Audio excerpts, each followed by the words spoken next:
Ni kutokea Posta Dar es Salaam, mtaa wa Samora Azikiwe hapa Posta Dar es Salaam. Jengo la NSSF limeweza kuwaka moto hii leo majira ya saa 6 mchana, na hapa tuko na kamanda wa polisi jeshi la zimamoto nchini wilaya ya Ilala akizungumza kuhusiana moto huu, hasari na vitu vingine. Karibu tusikie mengi kutoka kwake. Jina naitwa mkaguzi msaidizi wa zimamoto na uokoaji Frank Mwalongo kutoka jeshi la zimamoto na uokoaji Ilala.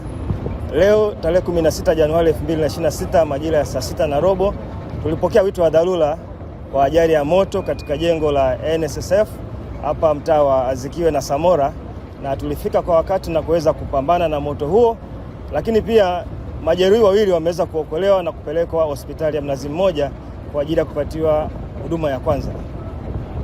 Mpaka sasa chanzo cha moto huo bado hakijajulikana, lakini hadi sasa hali ni shwari na jengo limeokolewa na shughuli za kiuchunguzi na taratibu zingine zinaendelea, na tutafahamishwa taarifa kamili itakapokamilika. Asante sana. Tofauti na majeruhi, pengine kuna vitu vilivyoungua ndani ya jengo hilo vilivyoungua na moto kwa maana ya thamani? Samani. Hadi sasa kuna baadhi ya maeneo katika jengo hili, hasa floor ya kwanza ndio imeweza kuathirika kidogo, lakini sehemu kubwa ya jengo imeokolewa na mali zimeokolewa na watu wa usalama.